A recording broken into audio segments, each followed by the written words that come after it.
And the title of this session, are we ready for a new world order? Kelly, this is moving very slowly, but it is potentially the biggest change to money since, I don't know, currency consolidation after the Civil War. So we're watching it very carefully. Yeah, a huge step for mankind, Steve. Why would anyone pay $69 million for a JPEG and a hyperlink?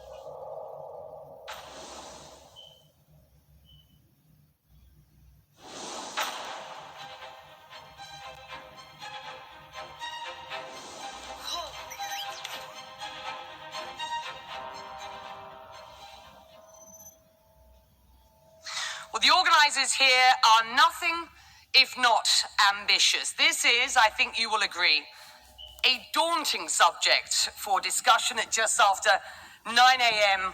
on a Wednesday morning here in the relative calm of Expo 2020. But tackle it we must, because I believe what is clear is that we have hit an inflection point. We are certainly living in a unique age of uncertainty and volatility in global affairs. Looks like the grim cloud of fascism is spreading over the whole world, inexorable. Well, that was 9th February 1939. Haven't changed my opinion since. It's just gotten worse. This year is on pace to set a record for ice melt here in the Arctic. This warming is enough to bring about the raft of effects we call climate change. Our hosts for this essential summit understand that it's only through international cooperation that we can reverse the devastation caused by man-made climate change. Under Trump, they abandoned minutes, moved to seconds, 100 seconds to midnight. That's where it is now. Because the threats are accumulating. We're approaching the most dangerous point in human history. Nothing like it before.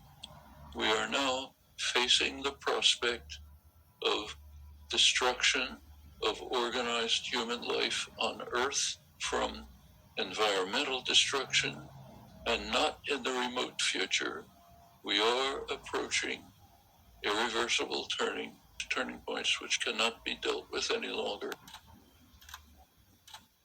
I don't think we're going to see a period of depression unless the virus takes a real turn for the worse.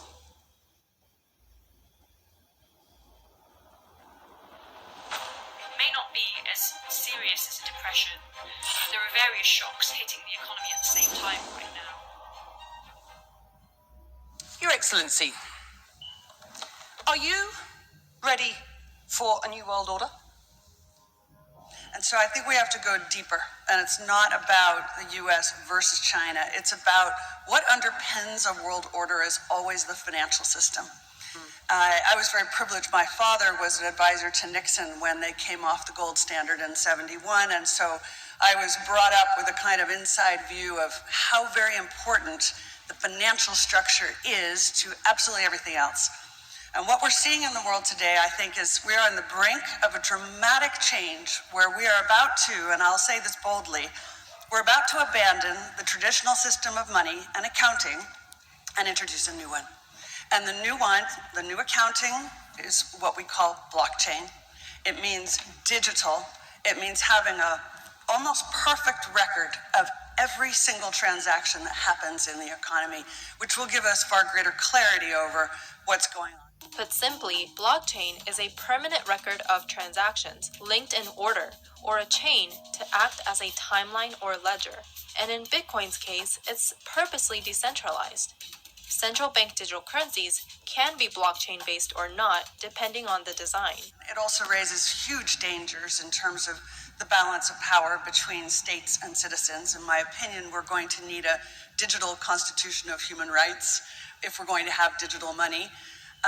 But also, this new money will be sovereign in nature. Most people think that digital money is crypto and private. But what I see are superpowers introducing digital currency. The Chinese were the first. The U.S. is on the brink, I think, of moving in the same direction. The Europeans have committed to that as well. And the question is, will that new system of digital money and digital accounting accommodate the competing needs of the citizens of all these locations so that every human being has a chance to have a better life? Because that's the only measure of whether a world order really serves. But these cautious institutions are now buzzing with talk of a revolutionary concept, a form of money you cannot see: central bank digital currencies. Don't come to any particular conclusion about it, but they say it could offer the general public a risk-free digital money that is free from credit risk, free from liquidity risk, would not replace existing digital money, but would be an addition to it. Surveillance and privacy issues could arise if the central bank is able to monitor every transaction.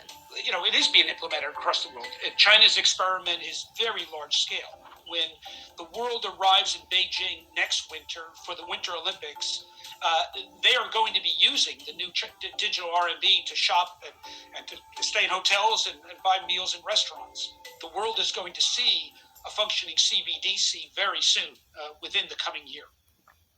Well, so far, Visa and MasterCard are already offering central banks around the world that have goals or ambitions of moving into a central bank currency to use their infrastructure to be able to do it. So I think it's the realization that that is the direction we're heading in.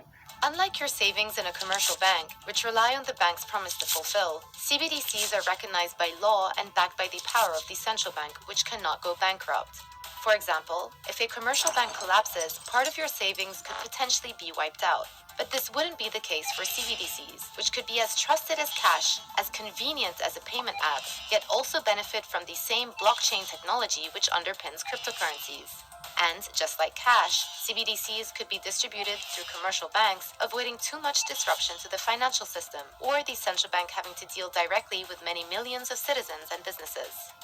In order to participate in Beijing, the Chinese government is requiring everyone to download an app called My 2022.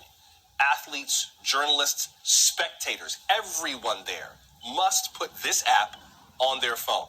What is China's goal as it rolls this digital currency out during the games?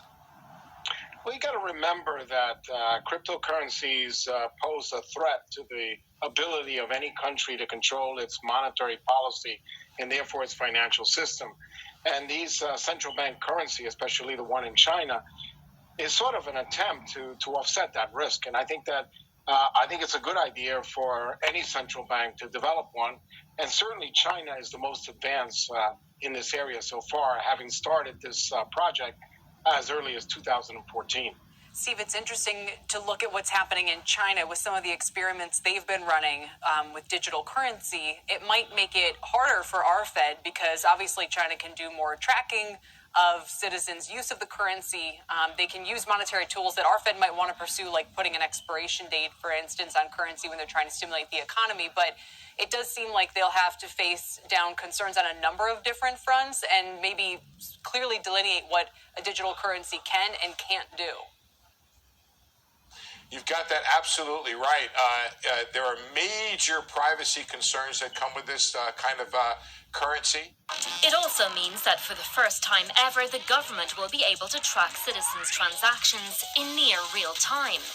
The rather confusing term being used to describe this capability: controllable anonymity. Controllable anonymity, to my understanding, it promises a kind of horizontal anonymity. So you can think about the counterparties that are involved in a transaction can't necessarily access each other's personal information, but there is no promise or no guarantee, rather, of vertical anonymity. So any kind of user information can be readily available for the government. So I think that obviously has surveillance implications, even though that's not necessarily in the official guidance documents.